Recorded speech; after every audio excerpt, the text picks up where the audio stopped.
Hey, everybody, and welcome to Career Expert Roundtable. I am Bill, the company's expert, and as always, with me is Abby from Life Work Balance. How you doing, Abby? Doing well. How are you, Bill? I'm doing great.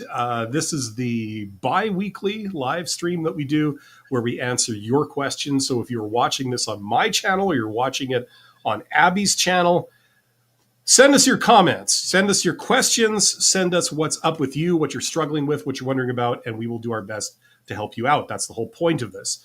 Abby is a professional recruiter. I am a professional hiring manager. So between the two of us, we should be able to give you some differing perspectives sometimes, but some help on what you're wondering about. And of course, the title of this is How to Get Hired in 2025. Yep. So anything to do with job interviews, resumes, the application process, networking, negotiating job offers, all that stuff. That's all good. Anything to do with employment and careers, basically. It's all fair game. And so send us your questions. Yep. So I'm streaming from my YouTube channel as well as my Twitch channel. And so we've got the comments up. We're looking for any questions that you might have about, like Bill said, your job search, your upcoming interviews, whatever that might look like for you.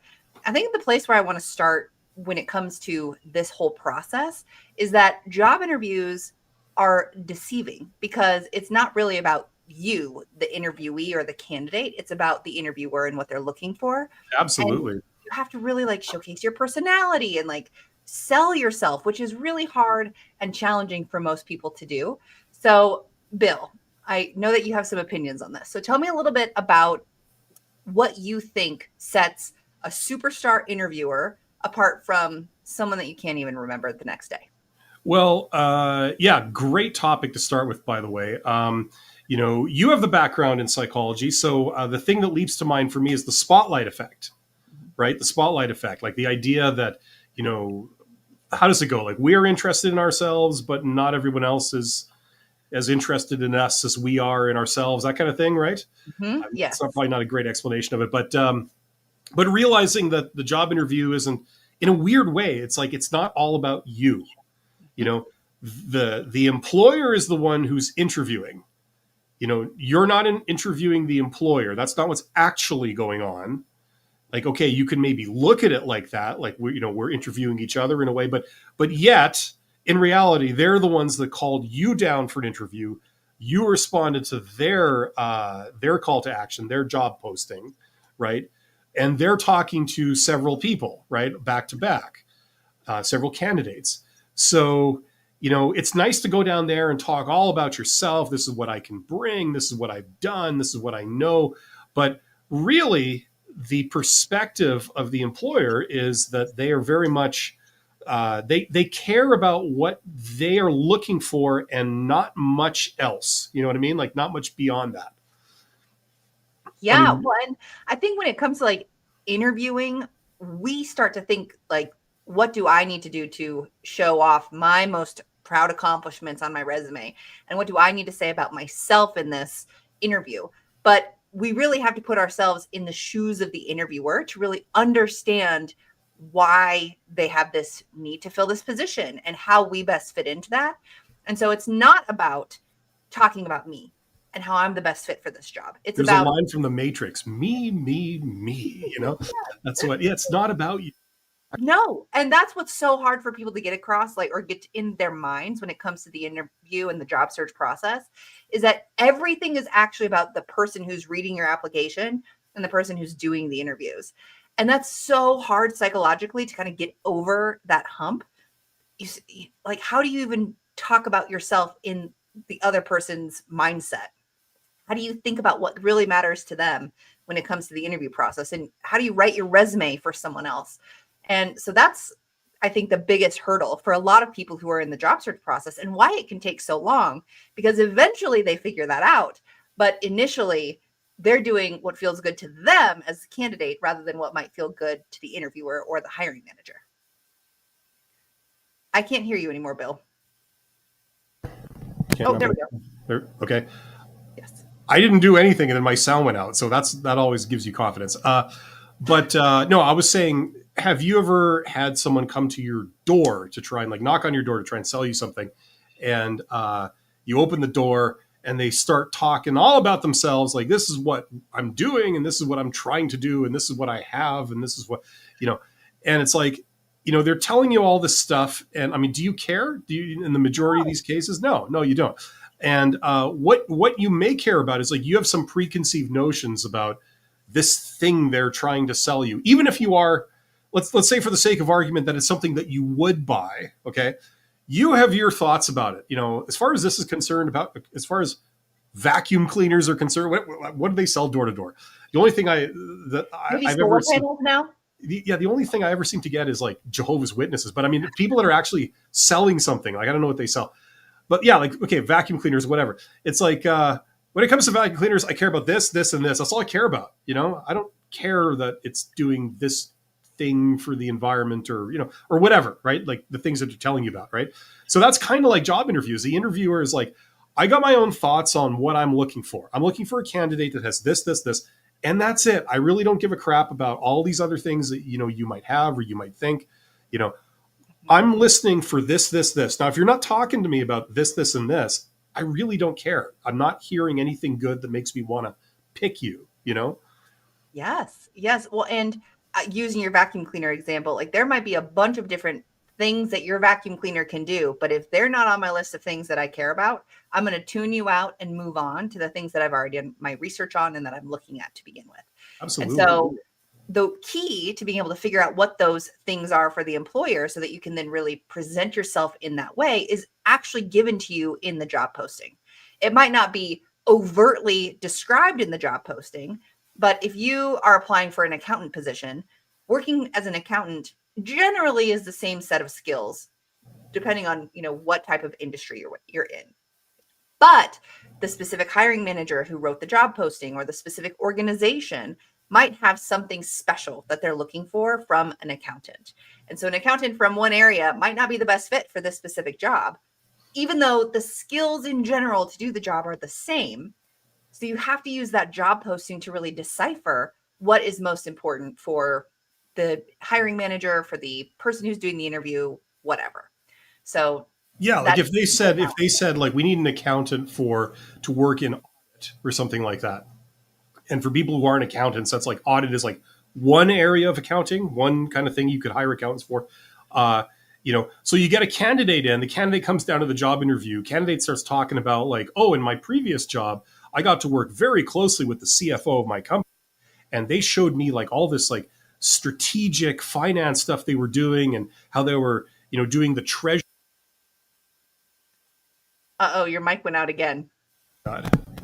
Okay. It's coming back. So I wonder if there's like just a plug that's. Yeah. This is why you don't cheap out with the cheap cable, I guess. No Amazon Basics for you. Yeah, pretty much. I mean, anyway. But what's weird is I'm not touching or anything. So can you hear me now? That's fine? I can hear you now. Okay. Anyway. No, I just wanted to finish this and we're going to get to the questions. But I was saying, like, if you had a candidate that came down for that accounting job and they started talking all about how, this was a job that's posted, it's to work in audit. But they start saying, in my last job, I worked very closely with the CFO and they showed me all this stuff about strategic finance and, the treasury function and all this kind of stuff, and you're very proud of this. And you think it shows like, wow, I'm really, you're getting a lot of skills here, but you start saying all this in a job interview, the interviewer, all they care about is audit. That's what they posted the job for. All this stuff that you're talking about, you might be proud of it, but they don't care because all they care about is audit. You know what I'm saying? So it actually works against you saying that kind of stuff. So it's all about them, what they want to hear, as opposed to what you necessarily want to say about yourself. Yes. Are you sort of already into the questions there? I'm looking in the chat right now. I do see that we have someone from Twitch. Hi there. I remember you from last week. This person was in the process of applying to Publix, which is like a grocery store chain here in the United States. And their question is it a good thing when you don't get the position you wanted, but they text you this? And then I think it's a copy of the text message. And I would say yes. When it comes to large organizations like Publix, I'm trying to think of other organizations in the United States. It could be like Walmart. It could be like, King Soopers is one of the grocery store chains near me. They have this revolving door of job postings that are always open. So they're always trying to fill. So while you may not have gotten the job that you initially applied for, there are probably 5 to 10 or even more jobs that you are eligible to apply for. So continue to keep your application updated and active, and then you'll stay in their system, and you'll basically be a candidate that they can just look at in their system and say, this person could be a good fit for this job. And they'll reach out to you proactively to schedule interviews and things like that. Now, that doesn't mean that you just keep your application updated and then you don't do anything. It does mean that you update your application so that you are current in the system, and then you still continually proactively look at the job postings that are listed and apply to those as well. Because just kind of sitting back and waiting for the system to do the job for you is a great way to be waiting around for a while to get hired. If you are submitting questions and applications and all of the things, and you're kind of constantly engaging with their website, that will increase your chances of getting a response back. Makes sense. We have another one here from Fede, however you say, with a continental kind of accent. Says, hey guys, I just popped in to say hi and thank you for your amazing videos. I've been going through interview processes for the past 11 months and inching closer to an offer. Your videos kept me going. Well, right on. Thank you for saying that, Fed. That's and 11 awesome months of job searching is a long time. And at the same time, it's also not unheard of. So it sounds like you are getting closer and closer to that offer stage. Some people that I've worked with have like 8 rounds of interviews to go through. So while it is a grueling process. Yeah, those are fun. Oh, yeah.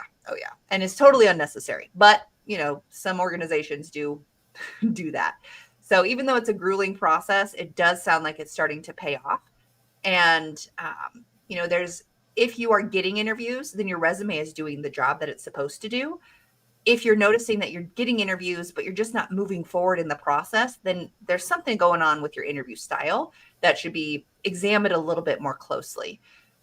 So that is something that I offer if you're interested in trying to decipher what could be going on in your interviews to not get you to the next round.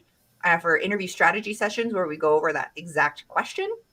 And then we can, prepare specific. Yeah, that's a common issue. I get that a lot. People saying like, it's annoying. They're not giving me feedback. Like they said, no, they didn't hire me, but they're not giving me feedback. And, I regularly explain to people, it's like, they're not going to give you feedback. And if they do give you feedback, that's when you really got to watch out, because either it's false or it's trivial. Like it's not the real reason that you were rejected or whatever. The most common blanket statement for feedback is there were just more qualified candidates. Yeah. Very safe. That is the go-to for recruiters and hiring managers. So they don't have to get into any discussion about why you were not selected, why you're not the best fit, because they want to try to avoid some of that conflict. So if you're getting those types of responses, you're probably not going to get anything more than that. But that is the most common that comes across. Well, my understanding was that a lot of that originated in the U.S. because some, I don't know the story, but it was something along the lines of companies or the the recruiter or whatever working for a larger company, they would say to the candidate, I'm sorry, we didn't choose you. And then the candidate will say, why? And then the recruiter would say, well, it's because, and then they gave the real reason. And then the candidate sued the employer and said, you can't, evaluate You're discriminating against me. And yeah. So as the countermeasure for that, it then became, as I understand, company policy for a lot of employers. I don't know if it's everyone, but a lot of them, to say you don't give proper, accurate feedback other than to say this blanket statement or one of these couple of approved answers, and that's it. Yep. So you probably won't get feedback as a candidate for why you were rejected. I mean, that's a standard thing. You have to do your own work to be able to work on, to discover what your weak spot might have been and to work on it, right? So there's a couple of things you can do. The sort of poor person's way of doing it, you get friends and family, you do pretend interviews with them, and it's mainly for practice, but as a fringe benefit, maybe you respect their opinion. I don't know. You could ask them, like, what do you think? How am I doing? Is there something I should work on? But if you want to level it up, you go to a professional career coach. Like, that's certainly what Abby is. I don't offer that service, but and you do a pretend job interview with these people, and that's a common thing, right, Abby? You do that with a lot of your clients and stuff, and you give feedback, and you tell people, like, here's my objective kind of opinion of how you're doing and what I'd recommend, what changes I'd recommend you make, right? Absolutely. Absolutely. When I think that when it comes to, getting feedback, the United States is known for being, Litigious? Yes. Thank you. We are sue happy. We want to sue everyone for everything, even though it might be our problem and our fault. So knowing that, employers probably are going to be much safer and just rely on their other qualified candidates, which is also true. Like, the most qualified candidate or best qualified candidate for a job isn't just the person who has all of the skills to do the job technically. It goes back to what we were talking about at the very beginning. It's like this personality trait. Like, you have to be a good fit for the role, both from a technical standpoint and then also from like a personality standpoint. And that is so subjective to the interviewer and the team that's going through the process and what they need and the culture of the organization that you really can't decipher it. So if they've got some more concrete feedback for you, then take that. Hopefully it's a little bit more specific. Like, oh, well, we were looking for someone who has more specific experience in this area. And while you do have a year of experience here, we're needing someone who can really hit the ground running and has experience with, 5 years in that role. So it is few and far between that you will get that honest feedback from employers. Most of them will just stick to the standard, better qualified candidates. The other thing is, I just want to say this one thing. The chat has actually been filling up, and I it wasn't moving for me, so I now see that there's a bunch of comments, but we'll get to them in a second. I just want to say this. You've also got to take some feedback with a little bit of a grain of salt, because you see, like, everybody's got an opinion. You interview with one employer and they say, "Oh, I'm sorry, you're too aggressive, you're too assertive. Mm-hmm. We want more, laid back, calm, passive type candidate," right? So you go, "Oh, geez, I'm too aggressive." So you change your style completely. Meanwhile, it turns out that there was nothing wrong with you in the first place. It was just that employer, they got a weird perspective. They feel threatened by everybody. Mm-hmm. And so, they don't like people that are normal. They want people to be very submissive and demure and, taciturn. You know what I'm saying? So if you follow their advice. Yeah, the same thing goes with resumes too. If you were to take your resume and give it to 5 different people, you're going to get 5 different opinions on how to improve your resume. So exactly. It's like the same thing. Yeah, we've talked about this in past live streams as well. It's a game of chance and luck when it comes to finding the right job with the right organization that's the right fit for you. And you might have to go through a year's worth of applications and interviews to find that right fit, but it's out there. It is out there. Yeah, absolutely. Okay, let's go here. I think this is the next one in order here. Okay, Christian says, "Hey, I recognize your name from past streams. Nice to see you." Yes, that's right. "I have a job interview next week, public service aid, and treating it like the best interview in my life. I've been watching Abby's videos to help me prepare. I feel that my anxiety might..." And I don't see any other questions after that. I have a feeling, to just like fill in the blank, it could be anxiety might kind of hold him back from having a successful interview. I have advice on how to handle interview anxiety. Do you have any that comes to mind for you, Bill? No, go ahead, Abby, for this one. Yeah. So interview anxiety is totally normal. I'm going to go psychological for a moment. So there was a research study that was done. On you. Yes. There was a research study that was done with Olympic athletes. And the researchers asked the Olympic athletes if they were feeling nervous for their upcoming Olympic event. And almost unanimously, every Olympic athlete responded, no, I'm feeling excited. So from a psychological perspective and physiological perspective, our bodies, our response to feeling excited and nervous or anxious is the exact same feeling in our body. It's just how our brains perceive and interpret that information. So even though you're feeling nervous and you're feeling anxious about this upcoming interview, you could reframe it in your mind that you're actually feeling excited towards it and your body is helping you prepare for this upcoming event. So you actually, by having these types of responses, your body is preparing you to be successful. Some of the other things that you can do is practice some deep breathing techniques. I don't know if you've ever heard of box breathing. I'll find a YouTube video. I'll put it in the chat for everyone to refer to if you're interested. But box breathing is a great way to calm your nerves and your anxiety and kind of reset your system before you go into a stressful situation. And then personally, one of my favorite things to use live in an interview is a pressure point technique in your hand.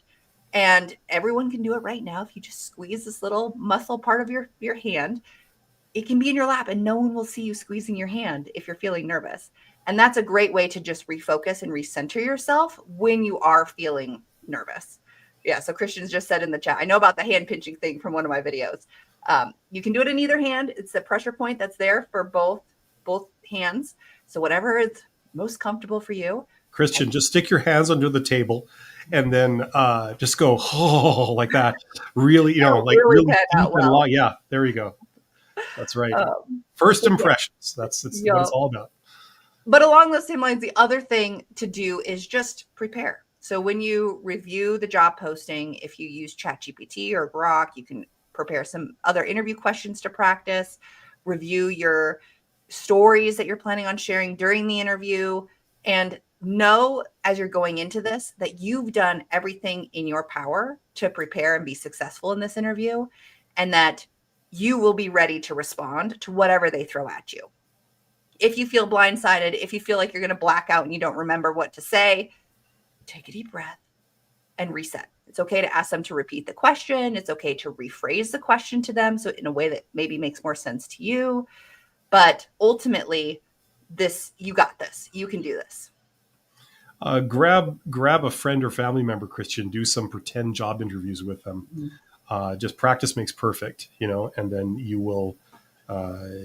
Let's be honest. You will kick ass. That's just what's going to happen. You do like 40, like three or four times a day for like 2 weeks. I mean, I know you've got something coming up, but just in general, if you want to get good at interviewing, 3 or 4 times a day, pretend interviews with a friend or family member, over 10 days, that's Monday to Friday for 2 weeks. That's like 30 to 40 interviews, Yeah. So when you've done a pretend job interview 40 times and then you go to a real one, you're going to knock it out of the park. You've heard all the questions, you know them backwards and forth. You've made every kind of rookie mistake answering questions. You know what I mean? You're going to be on your A game. So that's something to do if you want to go an extra step further. And if you've done that and you want to take it to the next level, do like maybe one session with a career coach.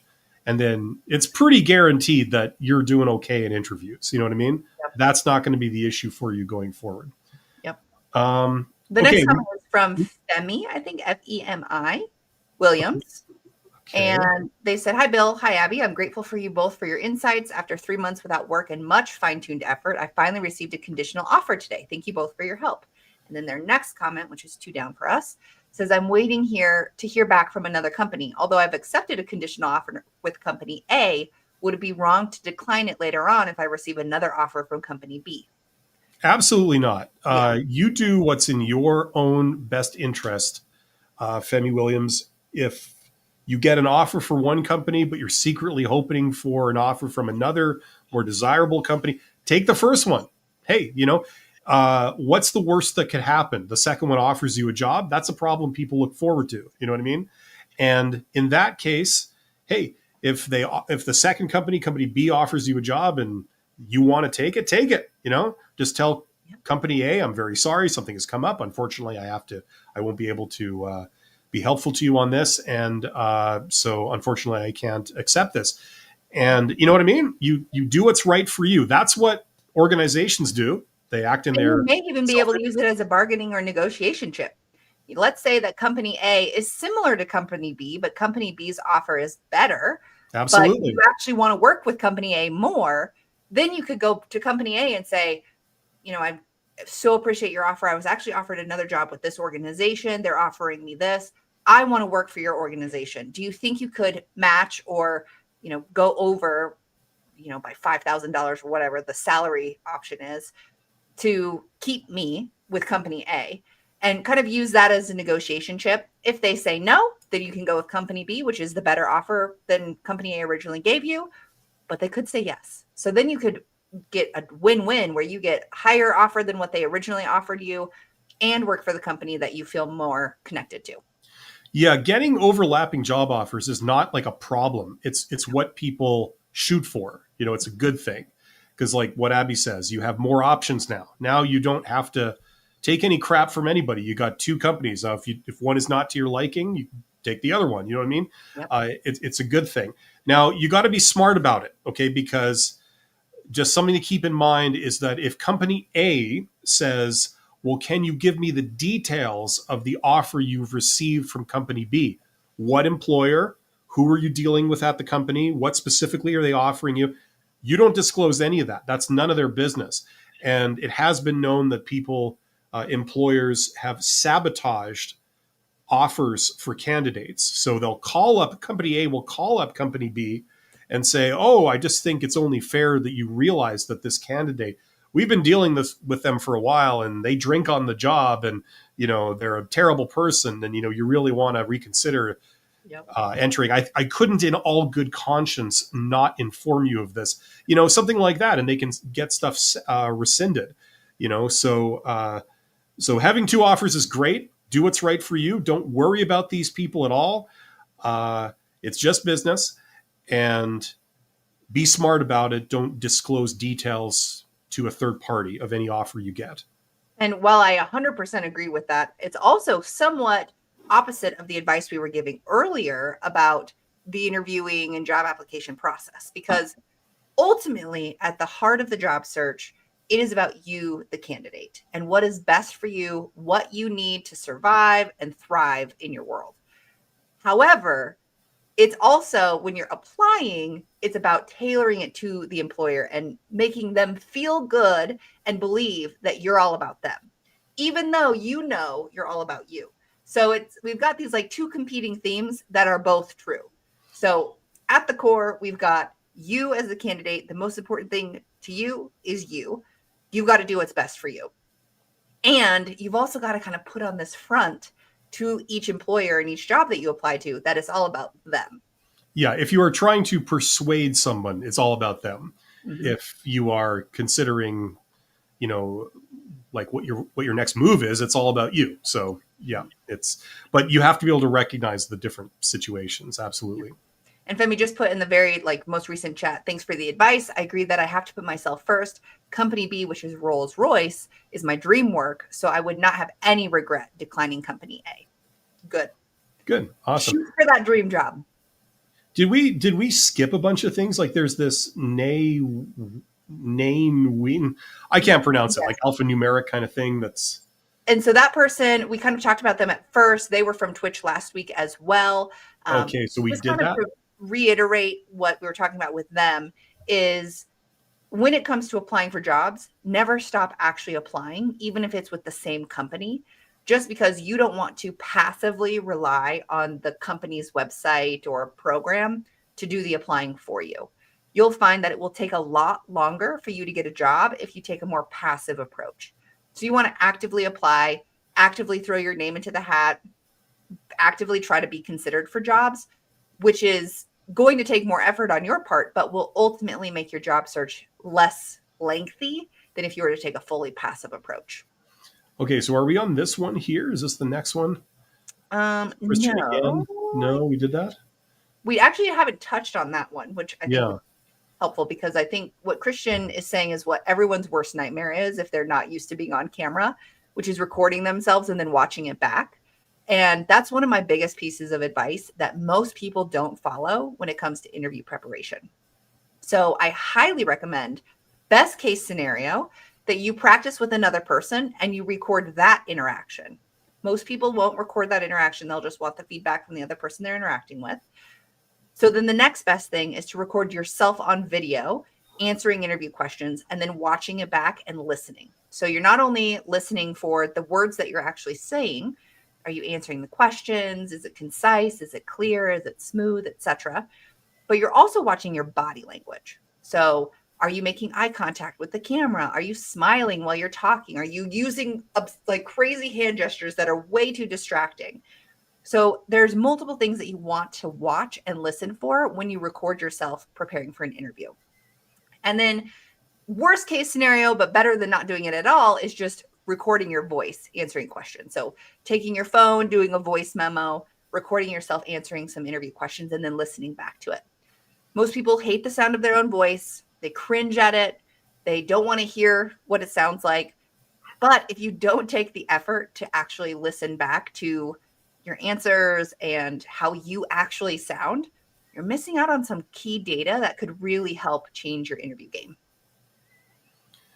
Yeah, that's always a tough one because nowadays you get companies that try. They're trying to like make this standardized, right? Like where you record a video of yourself and you send it in, and this kind of thing. I think there's a lot of pushback on that, but because a lot of candidates I think just refuse to do that.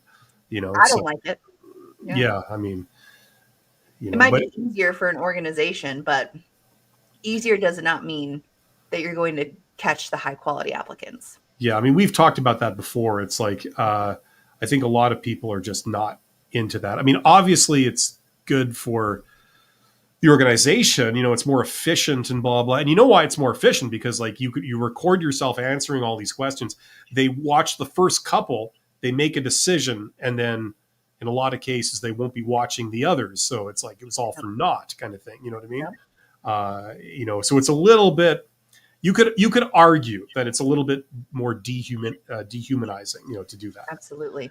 And they might even have an AI platform evaluate all of the videos ahead of time, and it just doesn't capture what type of candidate you actually are because the computer is making a decision about you rather than a human. And so there's a lot of, I think, downsides to using the one-way video interviews as like the first step in the process. Yeah. And most companies would argue that it streamlines the process for them if they get hundreds or thousands of applicants. If they're gonna put AI into the process, I want them to put AI into a robot, an android, and then I have to go down to the job interview to meet with the robot. That's what I want, because then maybe you could kick its ass if you don't get it. I don't know, but it'll be more interesting rather than this thing on the web. That's exactly where we are. Peace of mind. Yeah, here we go. For once, I'm actually right where we need to be in the chat there. Peace of Mind says, I've been looking for work for over a year. I'm starting to think it's maybe because of my age, 61. Do you have any advice on interviews? I'm not quite 61 yet, but listen, if you want to make sure that there's no ageism and you're 61, go to a place where the person interviewing you is 61. You know what I mean? Don't go to a place where the person interviewing you is 21. And, that's one way of handling this. I'm sure Abby might have more sophisticated solutions than I do for this. Yeah. And this is tough because if your age is a problem to the people who are doing the interviewing, it's probably not overtly a problem. It's probably this like subconscious, unconscious bias that they're just choosing not to move forward with you because of your age. So really the only way to get around it is to describe how you match the qualities without showing that you're overqualified or that your age is going to hold you back. So you want to describe your flexibility, your adaptability, your eagerness to learn, your ability to engage in professional development and take feedback and have a growth mindset. So like all of those things you want to describe during the interview process. And you could blatantly just address the elephant in the room. I know that I am probably one of the older candidates, and here's how I am actually the best fit for this position. And then you can really try to sell yourself that way. That could backfire. It could, really just say this person is not a good fit. They've blatantly addressed why they're too old for this position. But it could also work to your advantage to kind of just name the elephant in the room. But the best piece of advice is it's not going to be a blatant discrimination thing. It's going to be this unconscious bias that you're going to have to work against with the interviewer and convince them unconsciously for them that you are a good fit for this role, regardless of your age. So the types of roles that you're applying for, if they have lots of technology that you might be using, or if it is a young team, you have to think about how your maturity and your experience really sets you apart from the other candidates they could be interviewing. And that's hard to do, especially in this type of situation where Bill and I don't have a lot of context about what types of jobs you're applying to, what the company looks like, but you'll want to do some research ahead of time. Google the organization, do some research on LinkedIn, see who is associated with the company on LinkedIn and try to gauge their age. Look up the recruiter, look at the interviewers, try to get some information about them and the team that you'd be working with ahead of time so that you feel prepared as you go into whatever interview it is that you're going into next. And the other thing that I feel I always have to mention in these type of situations is that so far we've been talking about posted jobs, dealing with like formal job interviews with recruiters. Just keep in mind, I mean, there's always networking. The what's actually more popular as a method for people to get a job is networking. One of the things in networking is called direct outreach. That's where you reach out to all the employers that are around you that are likely to employ someone like you. And, normally the way a conventional job interview works is you're talking about yourself. You're saying, like what Abby was saying, you want to anticipate what their objections might be or their concerns might be, and you want to address them proactively and say, well, I do have a lot of energy and I'm proactive on things, and I don't just dismiss things out of hand, and all this kind of stuff. With networking, you get the job because you're the only one that showed up. It really levels the playing field because you're not talking about what you're like and what you do. You're demonstrating what you're like and what you do. You're the one that reached out to them. You were persuasive enough for them to say, hey, come on down, let's talk. We might have something, I don't know. And if you think about like the experience of meeting someone in person versus looking at a piece of paper describing someone, you're probably more inclined, even as a job candidate, to want to talk to the person that you know in person or who you're meeting in person versus cold calling someone from a piece of paper that may or may not be true. So having that different interaction through networking can certainly change the playing field. And the thing is, I end up talking about this on my channel on a regular basis because there's so many exceptions to the rule. If you're responding to posted jobs and you're going through this sort of official hiring process, there's a lot of people that don't fit, that they're not ideal for that type of situation. For example, if you're a generalist, if you're someone who has had many jobs and they've been very eclectic, you spent 5 years working as a plumber, and then you did 5 years as a bookkeeper, and then you did 5 minutes, on a construction site, and then you did 5 years on a construction site, then you did another 5 years doing something else. You show up for a job interview or as a response to a posted job, you're not going to be the ideal candidate because you've been working for 20 years, but you've only got a maximum of 5 years experience in whatever it is that you're applied for. You know what I mean? So someone is always going to have more experience than you, despite your age. You know what I mean? People who have work gaps, people who are changing careers, these people don't fit within that standard sort of approach, that formal approach for hiring.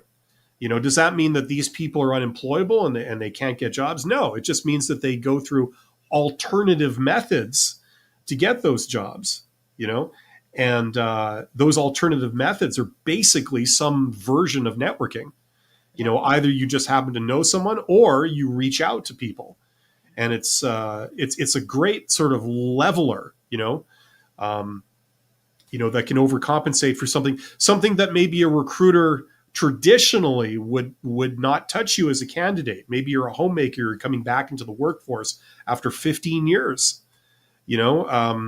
According to a lot of the theory that at least that some recruiters are being taught in school, that makes you almost worthless. Like your experience is 15 years old. There's this principle that people are being taught called use it or lose it. Like if the last time you used those skills was 15 years ago, then it's as if you don't have them. Now I think a lot of us know that that's not necessarily true, but that's how it's going to be perceived. So when you're going in with hundreds of other applicants, you're not going to be in that top tier, and therefore it's going to be harder for you to get interviews. But does that mean that all is lost and you can't get hired? Of course not. It just means you have to go through alternative methods. So the reason why I'm saying this, peace of mind, is because if you're worried about the ageism thing, the whole 61 thing, that may be causing some issues possibly for you, when you're going to a job that requires like a 22-year-old recruiter to interview you or something. But you talk to the 60-year-old hiring manager, and the age thing, number one, it might not be an issue, or number two, it might be an advantage. They feel they can relate to you, Well, and Peace of Mind added one more comment just at the very bottom saying that they're looking for medical billing and collection jobs. And so when I think of that, as usually like remote work with a lot of technology, the job interviews are probably virtual. Maybe they're in person, but I'm, not being an expert in that specific industry, it seems like the majority of those jobs are virtual or remote. So what you would want to do is really demonstrate how you are tech savvy. And that really starts with the interview process. Have a really clear camera. Make sure that your background is like not distracting and that you don't have a lot going on, that there's no background noise that can be heard. Make sure that you can be heard really clearly. Like some of those very like hardware oriented things can make a big difference. And then you want to demonstrate how you have the ability to learn new systems. And with medical billing and collection, maybe you're going to be making phone calls to people that can be uncomfortable. So you want to focus on conflict resolution and your ability to communicate and rely on your past experiences on how you are an expert communicator compared to people who might be a little bit more fresh in this industry.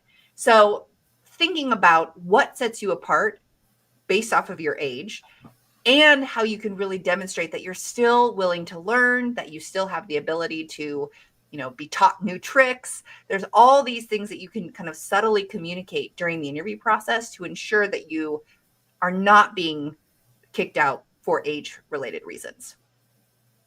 Absolutely. I think our next question was DK. And we did the Fannie Williams thing, right? Okay. Yep. That was we already talked about that one. So DK says, I have a panel interview next week with Blue Origin. Congratulations. How do I answer why Blue Origin? It's not something that Bill and I can answer for you. It really comes down to like, why do you want to work for Blue Origin? And you have to think a little bit deeper than it would be cool to put on my resume and the money is good. Like beyond those super tangible things, why do you want to work for Blue Origin? Is it because of their innovation? Do you resonate with their mission statement? Or do you want to make the world a better place by making there's a couple of ways. I mean, it depends what they mean. This is the problem. I hate these like vague interview questions. Okay, so there's two things that leap to mind for me. Number one, this is a version of like the research question to see if you know anything about this company that you've applied to. So this is where you show off the fact that you've done at least 2 minutes of research on the internet, so you know what they do. How long they've been around, what size. Is this a branch office? Is this their main office? Are they a regional thing? Are they international? I mean, just that's where you could show it off.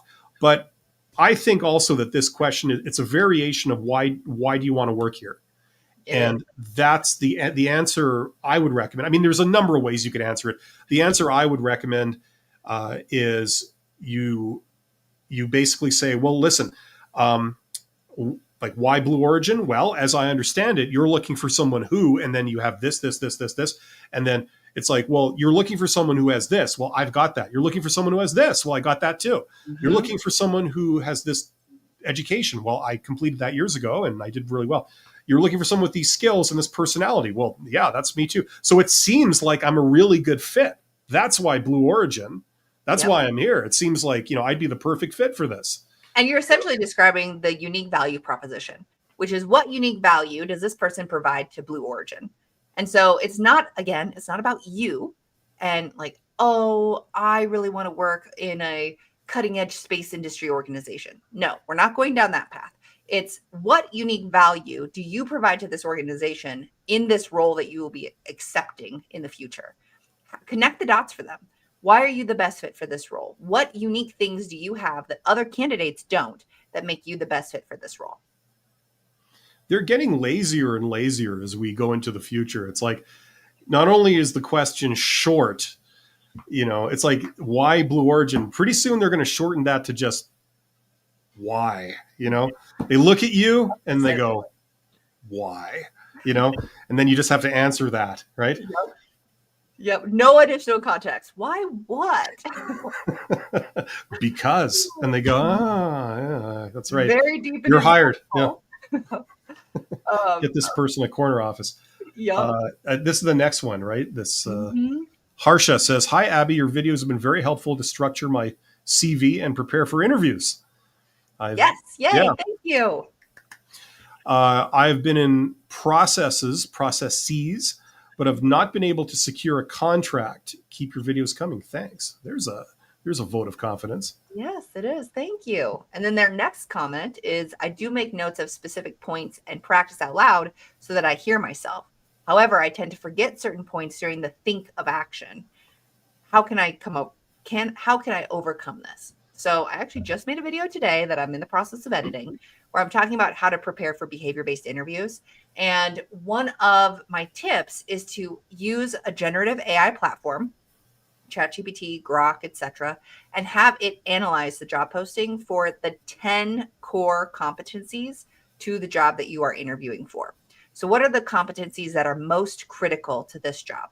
Then you can prepare stories associated with those 10 competencies rather than trying to rack your brain in the moment for the hundreds or thousands or more experiences that you've had over the course of your life that could help you answer interview questions.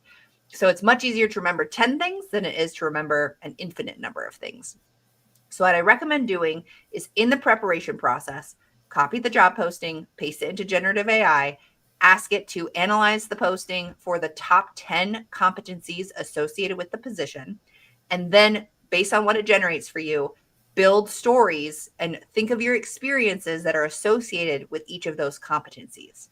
Then regardless of what question comes up during the interview process, it's likely that you can modify one of those 10 stories that you've already prepared and practiced to fit the answer for the question that they've asked you. Absolutely. And I recommend something similar. That's the way to go. Don't try and come up with an arsenal of customized answers for every possible behavior question they could ask you. You'll never be able to. There's an infinite number of behavioral based questions. This is the only way that I know of to really handle that, is that you have, like Abby says, 10 pre-prepared stories. So 10 little anecdotes from your past in various different situations. So whatever they ask you, you're going to pull out one of the 10. So you'll always have an answer.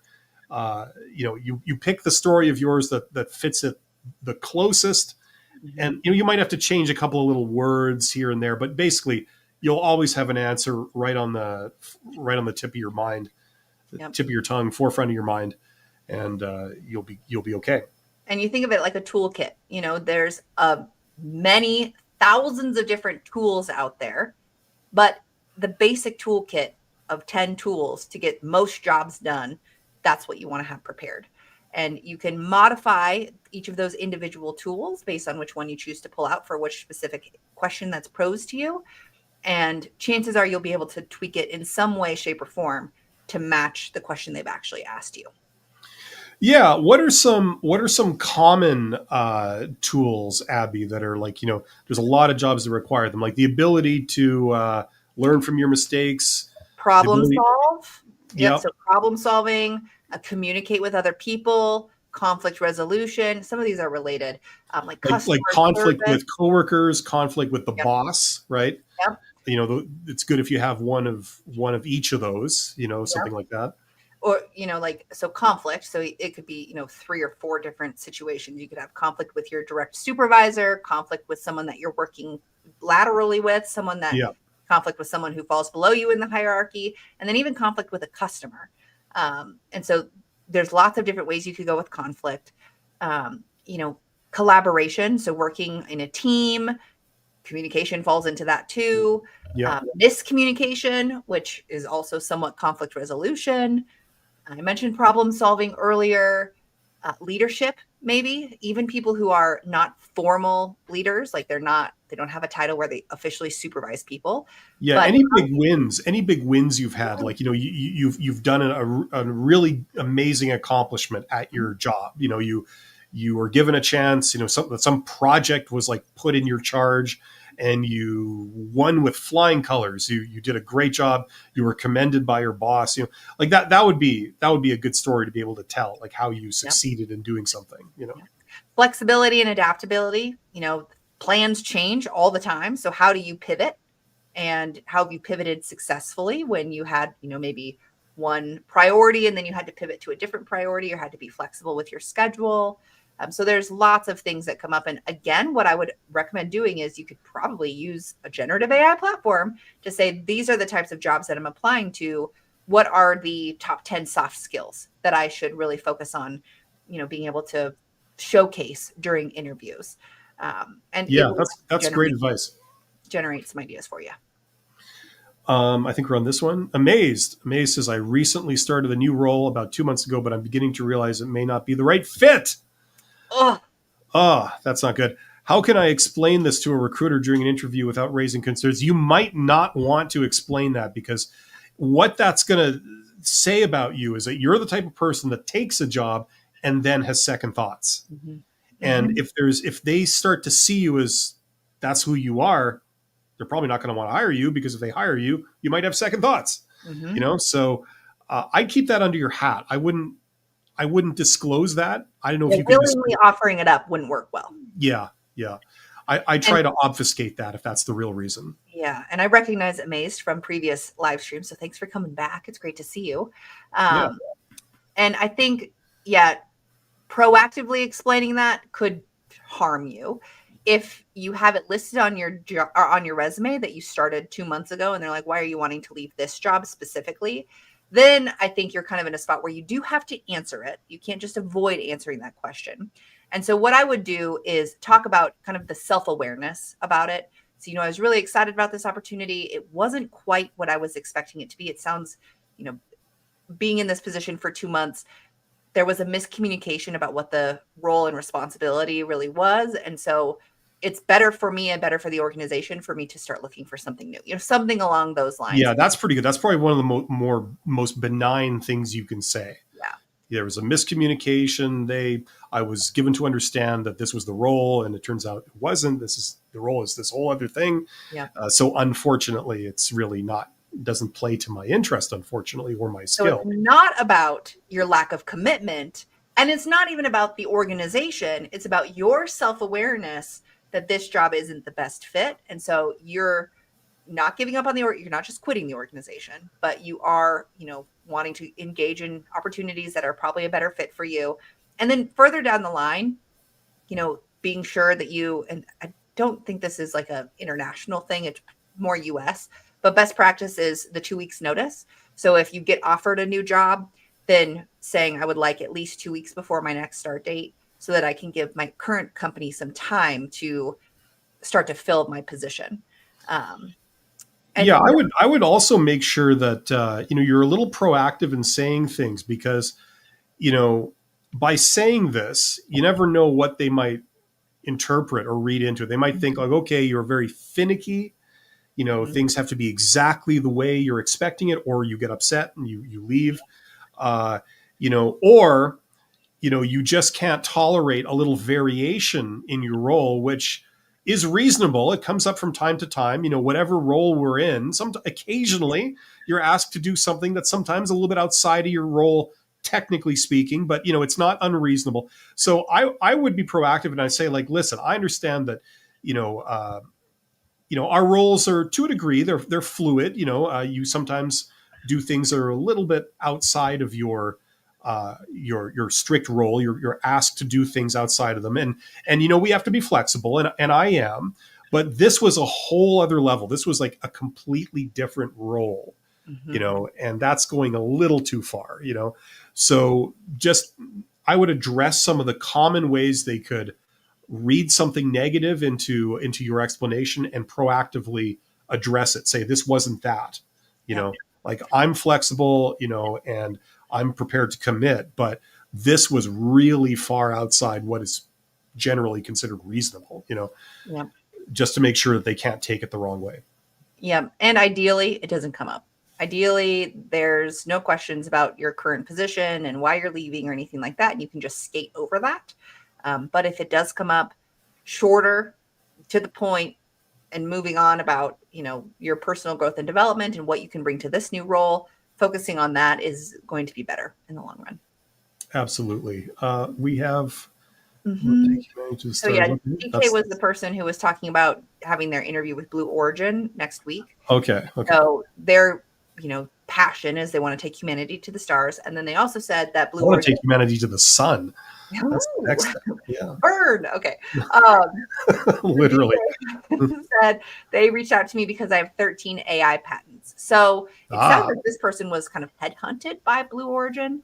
And that makes it a little bit tougher to be like, well, like, you came to me. I didn't apply to Blue Origin.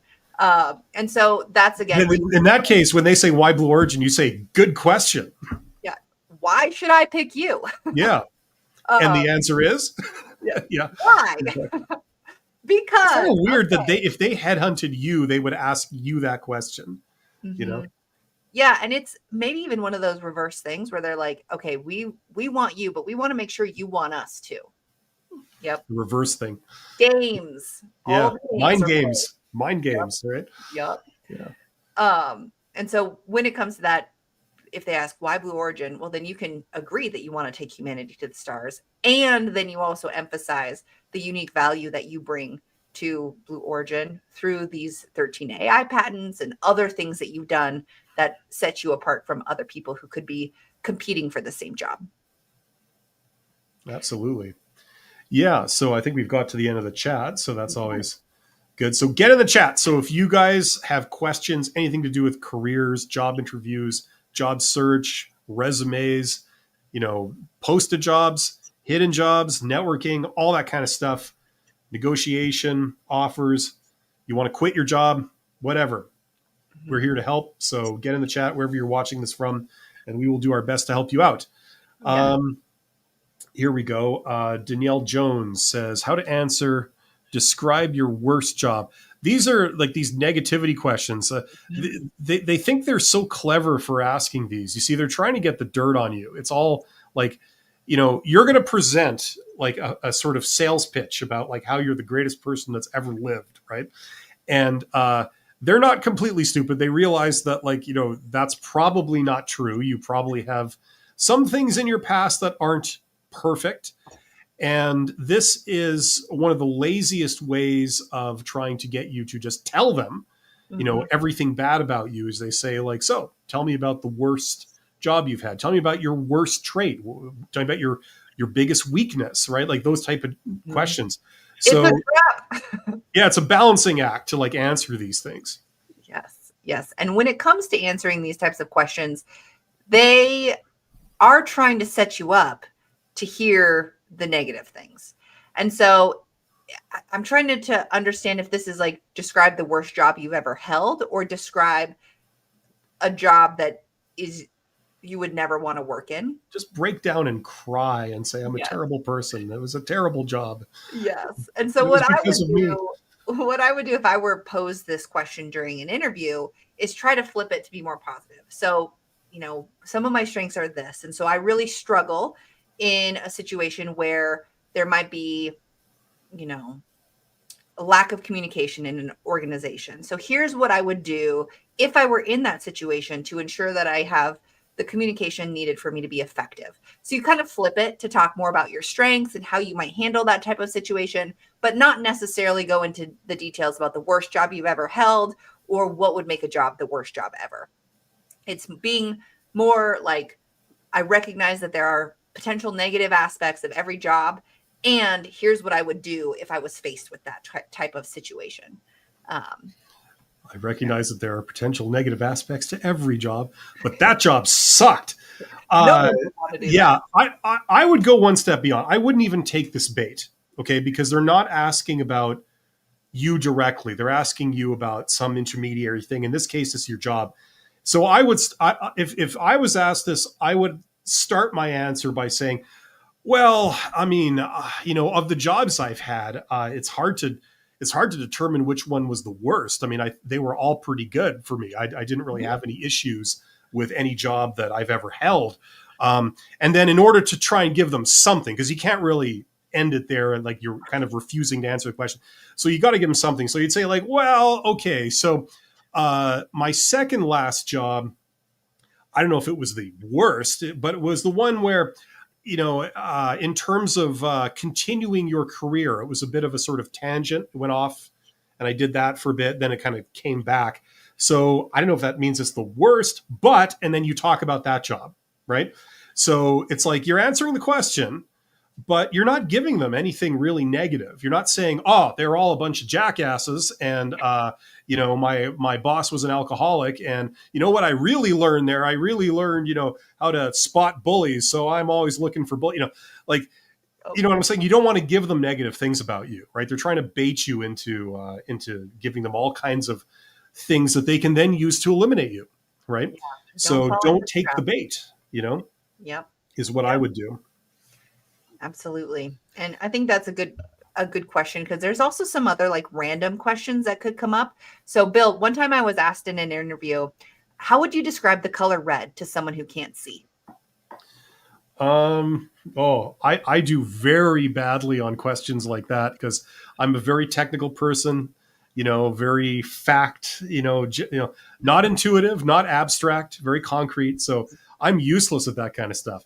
It's like, well, it's a color. You could say it's a color, that sounds very rough, or very sort of, very warm, kind of thing. I mean, I don't know. Is there a right answer to that? No, I don't think so. And the way I answered it was like describing the feelings associated with the color red. Like a warm hug. It could be anything from like love to fury. So like there's a spectrum of like what it could be. One of the other try to imagine like all the animals from Disney movies in the background, like all the chipmunks and stuff, the birds, right? Well, and one of the other questions so I ended up getting that job, not because of my answer to that question, I don't think, but so you need to tell everyone what the answer is, so then they can say that and then like get hired, Yes. Well, and I would have failed. There's some answers that are red flags. No, not because it's the color red, but truly are red flags.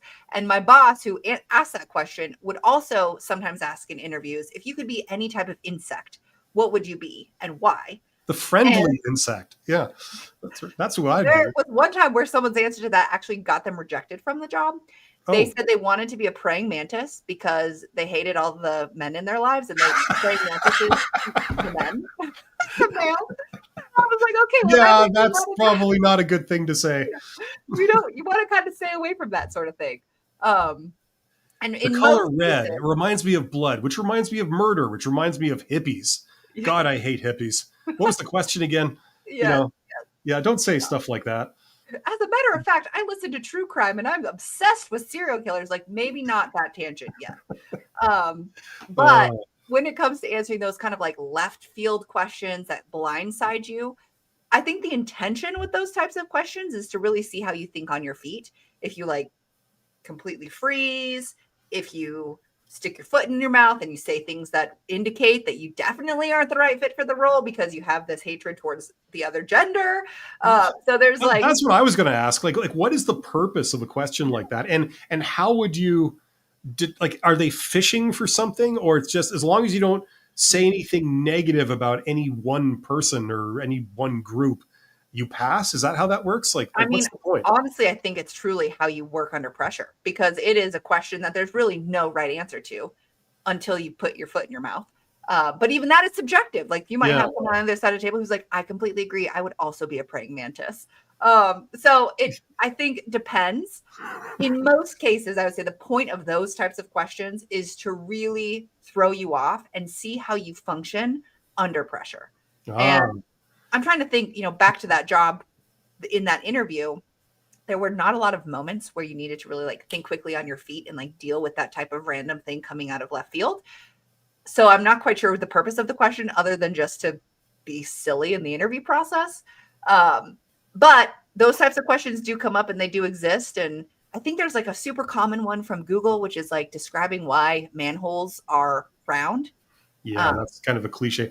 I mean, I've heard so much high level BS from a lot of tech companies. They have these, whether it's Steve Ballmer at Microsoft or, all these people from Apple, Google, whatever, and they think they're so clever by asking these high level, level 9 kind of questions and stuff. And then they give you this amateur psychologist, theory about what it reveals about the person. And I've never heard personally, hey, I've never heard so much crap in my life. That's my opinion. Now, other people are really into that stuff, and chances are, if you're a job seeker and you're applying to places, you're going to be meeting all kinds of people at a lot of different organizations, and some of them might be into that stuff, yeah. and so you might get some pretty weird job interview questions thrown your way. And the problem is, I feel that it's unfair because people, when they go to interviews, it's not like they're on the job. They're much more uncomfortable. There's high stakes involved. There's they're at a point, if they're between jobs, where their self-confidence is at an all-time low, and they're enduring a ton of rejection right at that moment. You're really not at your best, and then you're going to take someone and you're going to ask them some kind of off-the-wall question, but yet the stakes are very high. I just think it's not really a respectful thing to do. I think a lot of people get upset when they get asked that kind of thing because they don't understand it. Well, and I just had this conversation with a client earlier this week. Well, I guess it's Monday, so maybe it was last week. When it was talking about like interviews are actually one of the fakest things we could be involved with. Absolutely, yeah. Other setting where you are kind of in this type of situation, except for maybe a sales pitch. Yep. And I guess that's pretty common. Like, there's lots of sales jobs out there, but it's just such a fabricated environment. Absolutely. You might not even have things that are accurate on your resume. The stories you might be telling might not even be true. The way that the employers are presenting themselves could be fake, because maybe they have a terrible culture and they're just pretending like everything is good. So it's so fabricated that it makes this process stressful.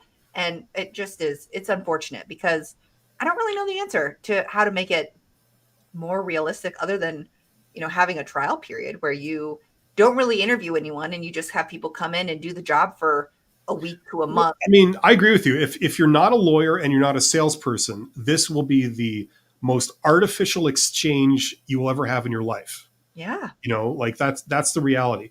And it doesn't help, in my opinion, that recruiters in general and hiring managers, they don't leave these cliched standard job interview questions in the past.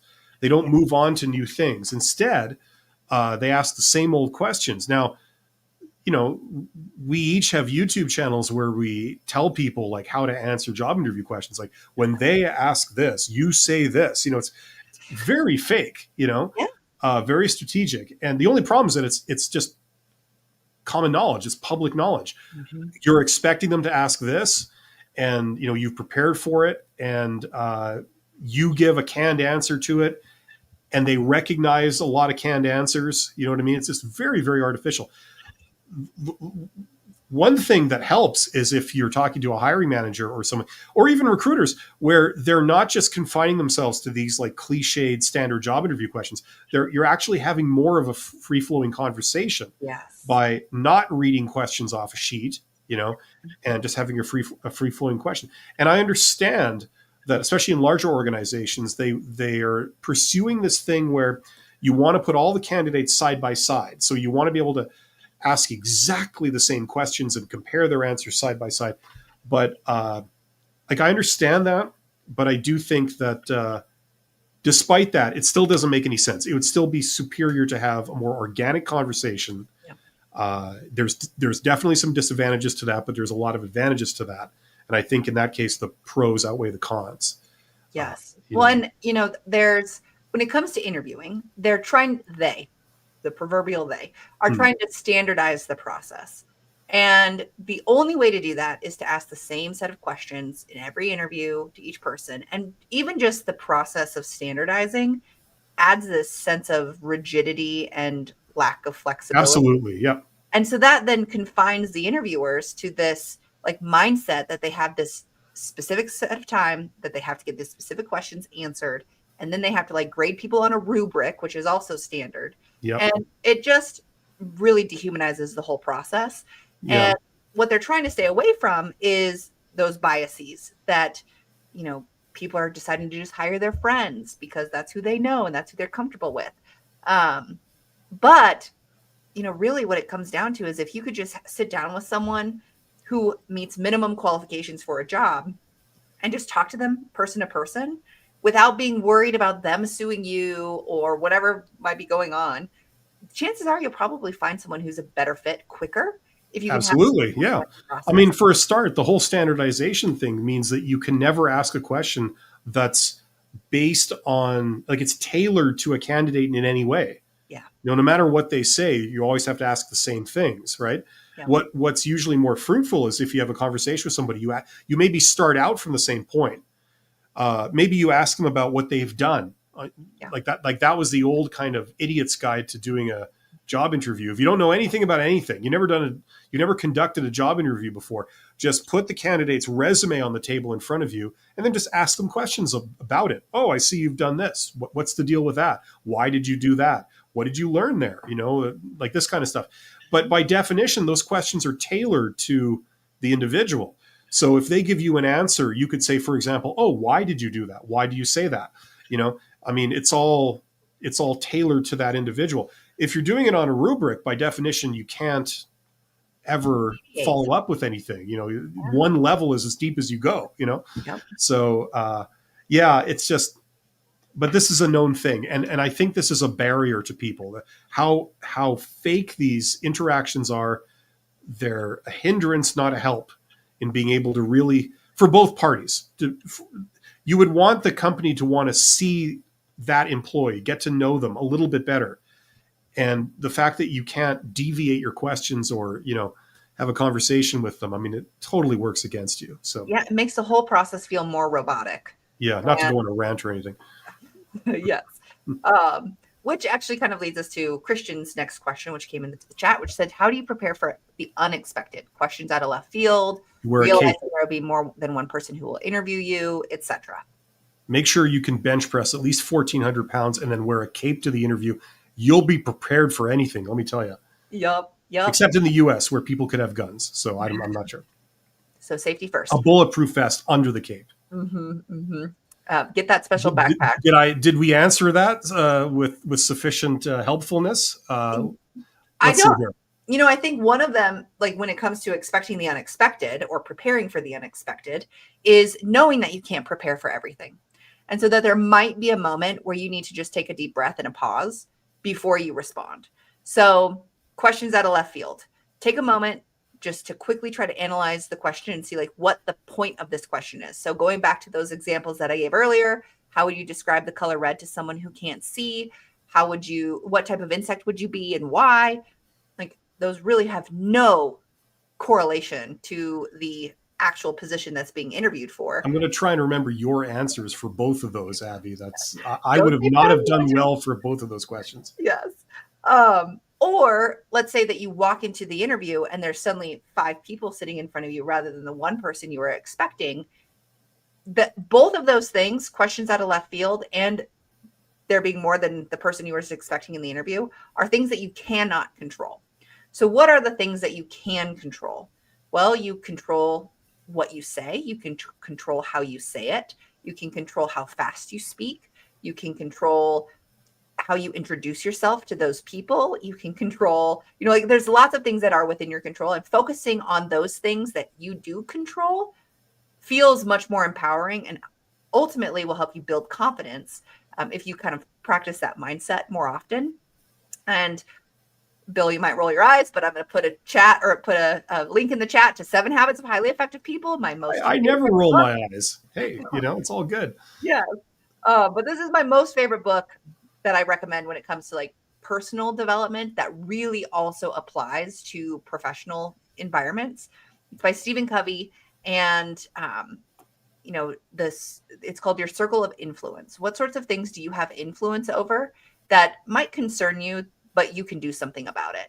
And so I would highly recommend, if you haven't already read this book or listened to the audiobook, I feel like the audiobook is probably easier to digest. I'd recommend doing that. I'm going to put it in the chat. It's a link to my Amazon storefront. And so read that, listen to it. If you feel like you have any of these barriers that are like kind of holding you back mentally from succeeding in these types of challenging situations, and many times it has to do with focusing on the things that you cannot control rather than the things that you can control. So what I would say to this is I just want to reiterate kind of what I already said earlier about practice interviews. Like the more you practice, 2 things, the better you will get, and also the more confident you will be. Okay. So if you have the money, practice with a career coach. Okay. This is what they do. They're professionals. They're experts. Abby's a career coach, so she can help you.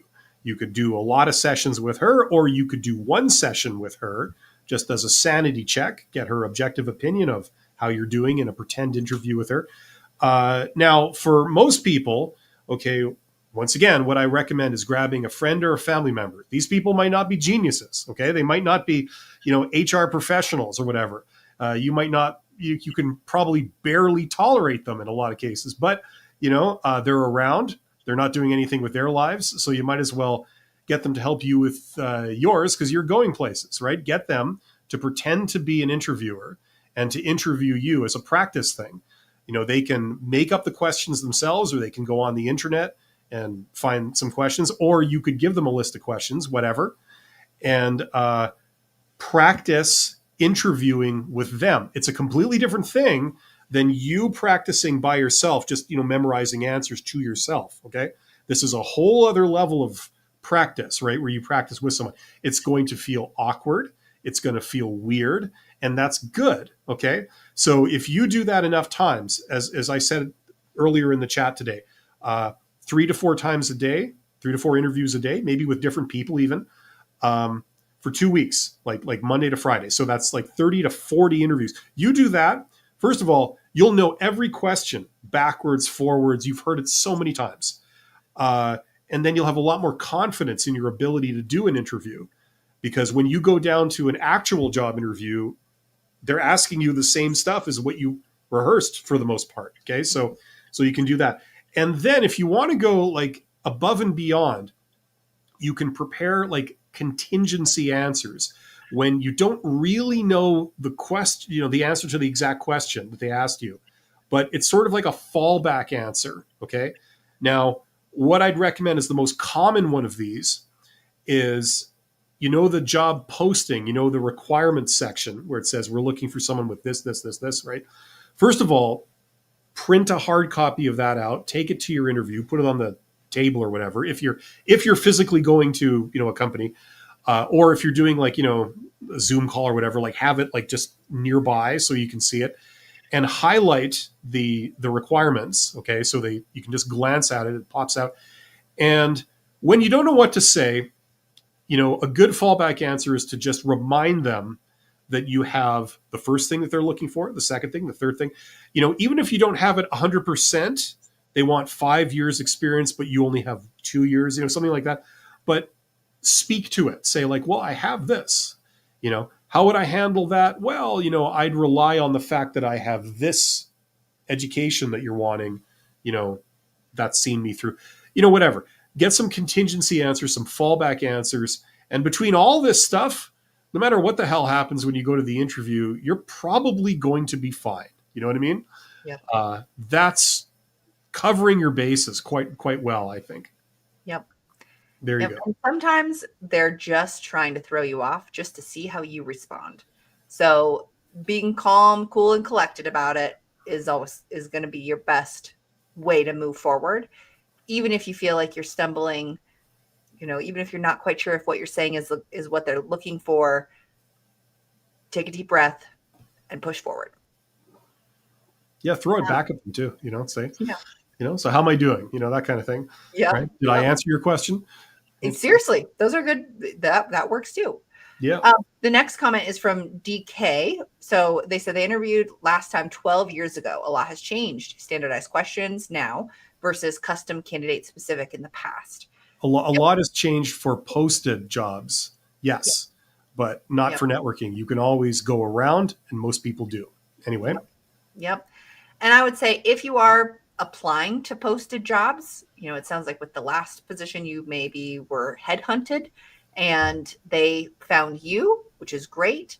But if you are actively applying to jobs that are posted, then expect more standardized process. That's where the content that Bill and I put out can be really helpful in helping you prepare, because it's so standardized, it's predictable. Most of the videos that we have, about how to answer, tell me about yourself, like that's the most common interview question, how to answer behavior-based interview questions, all of those things. While the specific context might change, the overall advice doesn't. So because it's been so standardized, there's kind of cheat sheets out there to help you be successful in those more standardized settings. I'm going to go out on a limb here and say something. I need to get like a bell or a chime or something. When I'm about to say something controversial, I can just ding like that. Okay, so yeah, so DK, we made an assumption earlier. I think Abby technically was the one that did it, that you're being headhunted because you've got patents for AI and all this kind of stuff you were sharing with us before. If that's the case, okay, honestly, I don't see why you would be applying for posted jobs. That's my opinion.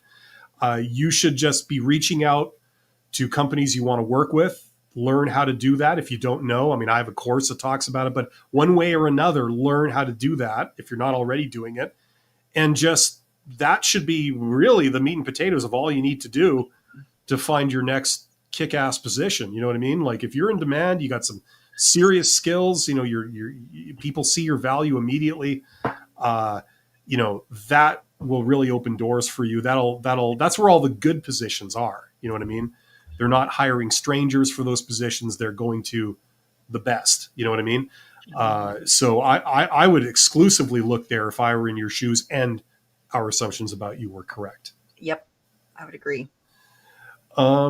Okay, where were we here? Looks like Christian had another question. Is it okay to put relevant college courses on the resume for the job, even if they don't require it? Yes, with the caveat that it's recent.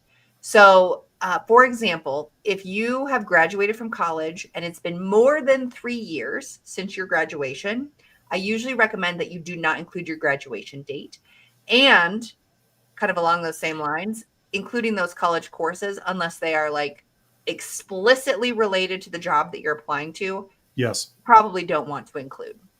So if it's within 3 years of you graduating, then include the college courses that are relevant. If it's been more than 3 years, unless they say specifically you need theoretical coursework in X, Y, and Z, then you may not need to list that.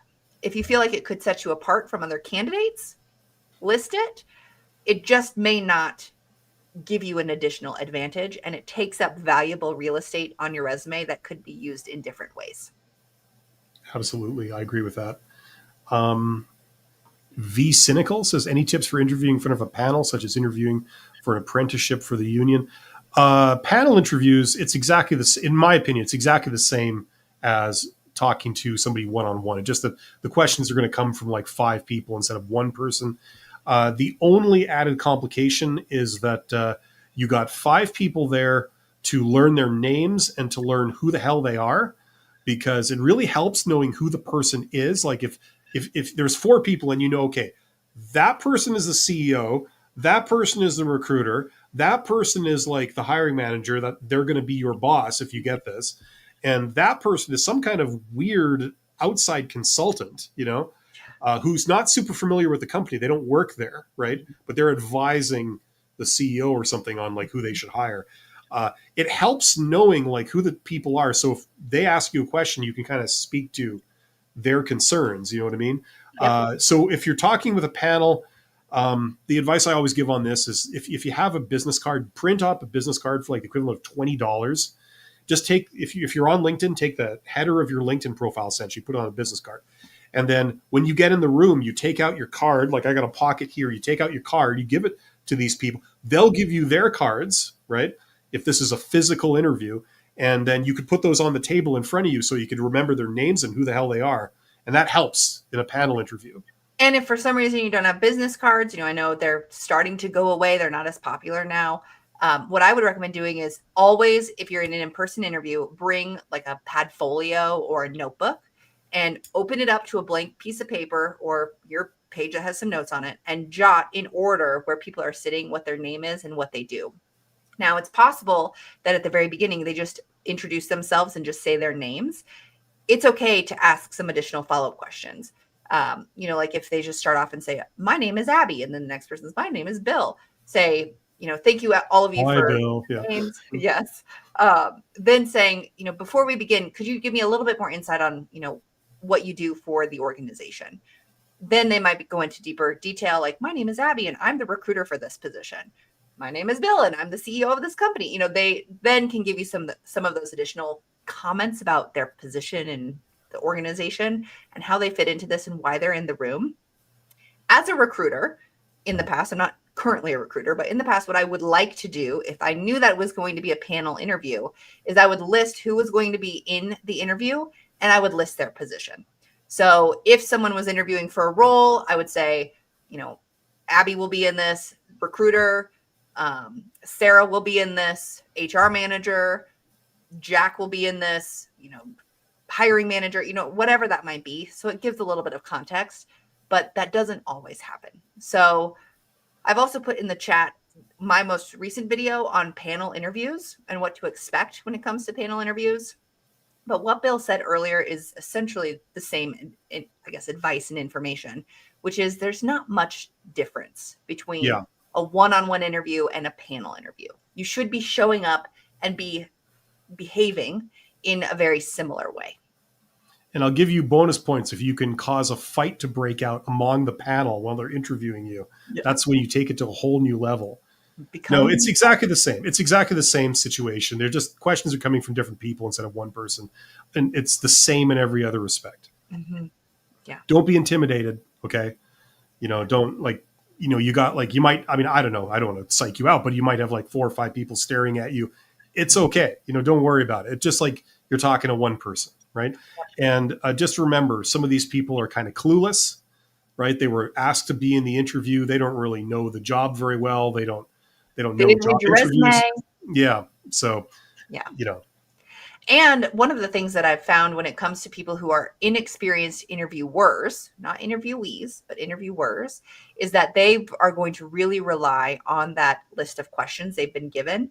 And what will probably happen is you'll see that the person who's more experienced with interviewing will be in tune with what you're saying. They'll be looking at you, they'll be nodding, they'll be listening. They might jot a couple of notes down. But the people who are more inexperienced with interviewing will be eyes down on their piece of paper, scribbling notes as quickly as they can and not really paying any attention to you, just listening to what you're saying.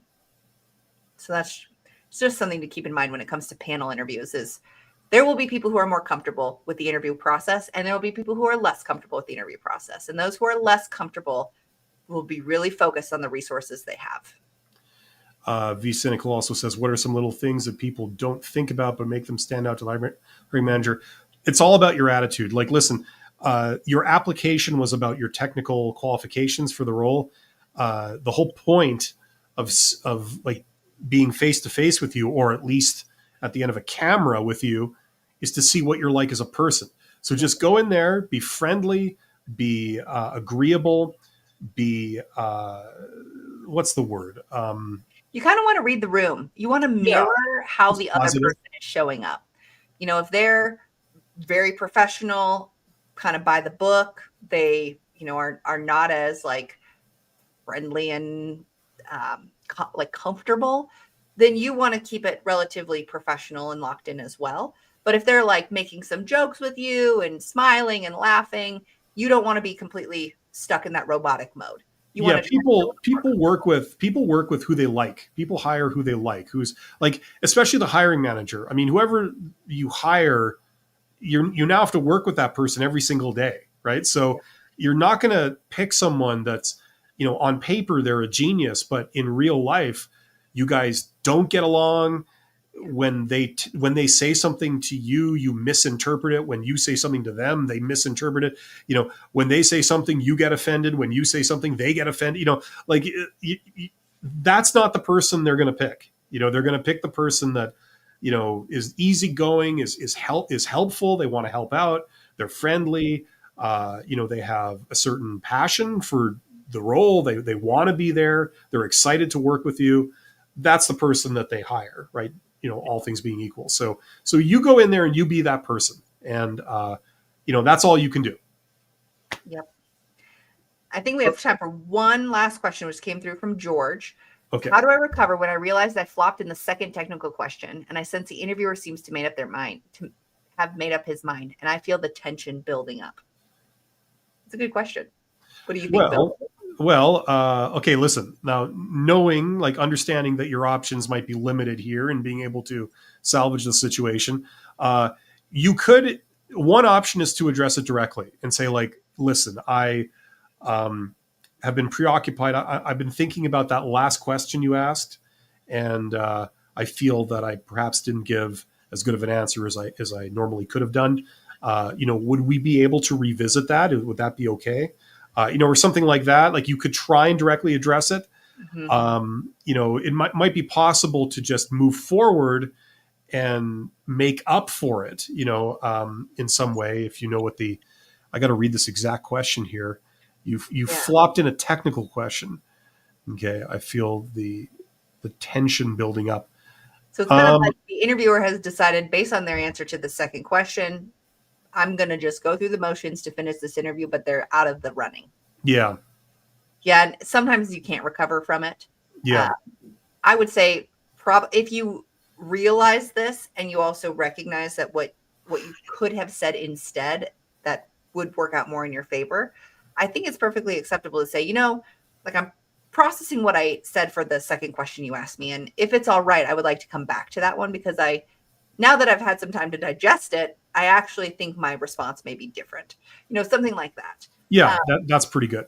The other thing you could do is just push through the interview and then send a follow-up email, kind of clarifying your process or how you would respond to that situation in the future differently. But there might not be anything you can do. The best thing you can do is try to put it out of your mind, try to redeem yourself with future questions. If you feel like it truly is holding you back and is the decision maker, then coming back to it in the moment is probably the best fit. And I just want to respond to this thing here from Ara said that. Absolutely. They're quoting something I said, I believe. And yeah, absolutely. This is kind of how it works. I mean, I meant it in a good way. It's like, it doesn't matter who you are. You go in there and you're friendly, you're agreeable, you're approachable, you're helpful, and you make an effort to try and click with them and be positive and, be a little excited about the role. And, internally, you're probably nervous. You probably hate it. You're out of your comfort zone. You're not on your turf. You're dealing with strangers. It's not your idea of a good time, but you put on a brave face. You try to be pleasant and friendly, and that can smooth over like a lot of weaknesses, perhaps, in that maybe you're not the most experienced candidate. Maybe you're not the most educated candidate. You know what I mean? Like, You know what I'm saying? It really is a great leveler of the Yes. playing field.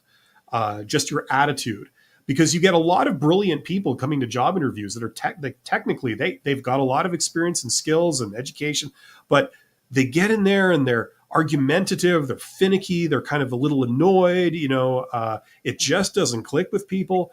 Yeah. And it's because they're not putting any effort into that. You know what I mean? Mm-hmm. So I meant this in a good way. If I don't care who you are, if you can just adopt some of these good traits, at least for the duration of the interview, that can go a long way to help you. So that's what I want to say about that. Yes. And essentially it's reading the room. If I am someone who is very by the book, I really like process and policy and procedure, and I'm all about the technical details, and I'm interviewing someone who's very whimsical and creative and, does all the things, like that's also not going to work, because I'm not going to like that this person is way opposite of what I am. And that's just goes back to what we talked about from the very beginning, which is interviews are so subjective, even though they try to standardize it. So it really comes down to how you connect with the interviewer in addition to the skills that you have to do the job. That's pretty. I can't help myself. I'm just going to say something very briefly about this. Yeah. Okay, the bias of having a tattoo or a nose ring is not hireable. We should find ourselves. No, it doesn't mean you're not hireable, but it does mean that you're just not a fit, right? If you want to work at a bank and you've got a face tattoo and like a 3-inch nose ring, it's just not going to work, for most employers. If you want to work, at a bar, you want to be at a bouncer at a biker bar or something like that. Hey, that's probably a requirement. You know what I mean? So it just is based on fit. Everything is based on fit. How you dress, how you look, your grooming. Everything is. You just have to play the part. You know what I mean? Because it does say something about you, who you are. Right? Rightly or wrongly, you're giving off signals, and in a job interview, you may have to manage what signals you're giving off. That's just how it goes. And I worked with someone who had 2 full sleeve tattoos and even some tattoos up onto their neck. And I actually didn't know they had tattoos for the first year that I worked with them, because they intentionally wore long sleeves with high collars. And I think that, if reflecting back on the hiring team for that specific job, if that person had come as they are with their tattoos showing, it would have turned off the hiring managers. They were older. It was a more conservative situation. It was like a feeling of being more professional. And I think that all of those stereotypes play against you when you don't cover those sorts of things, which is unfortunate. And at the same time, it's the reality of our world. Humans will Absolutely. make assumptions and judgments about what they see before they understand and know the full story. So do what you can to set yourself up for the most success during the interview process, even if that means overdressing and, taking your nose ring out or whatever that might be.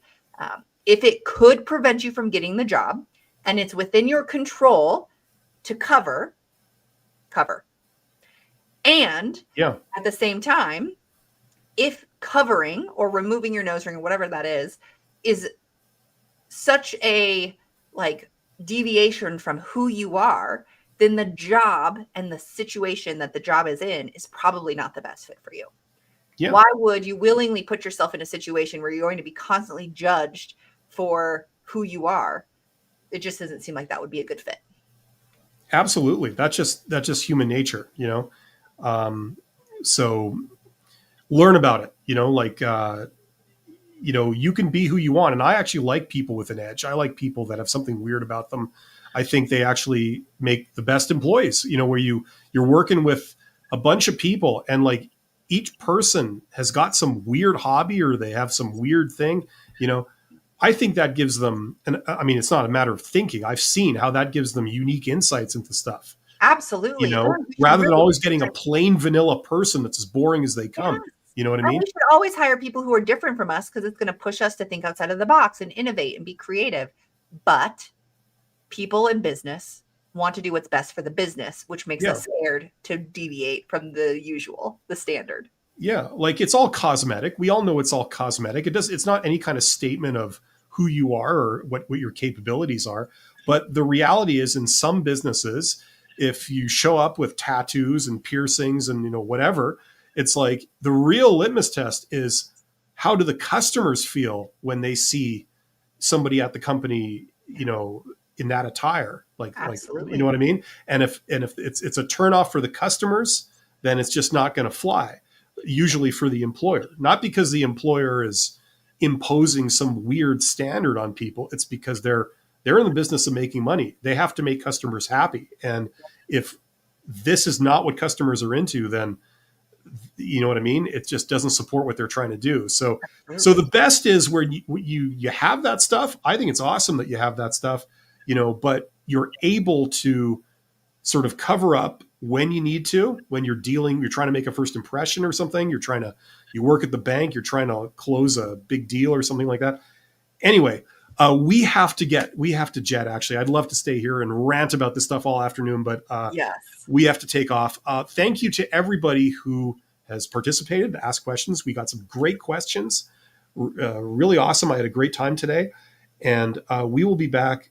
We haven't actually discussed when we're going to be back. I I think. just looked at the calendar. I think Yeah. our next scheduled time to be back is July 7th, with the Okay. two of us. But Bill may stream Career Expert Roundtable as well before that, because I'll be out of town and unable to join on my computer. But come back on July 7th for sure. Bill and I Yes. will be streaming together. If you are joining this from my channels, Bill has lots of live streams that he does each week, provides lots of great information on topics like this, and then other topics like entrepreneurship and kind of the darker side of organizations, things like that, which can be fun. So yeah, check out Bill's channel if you're coming from my side of the world.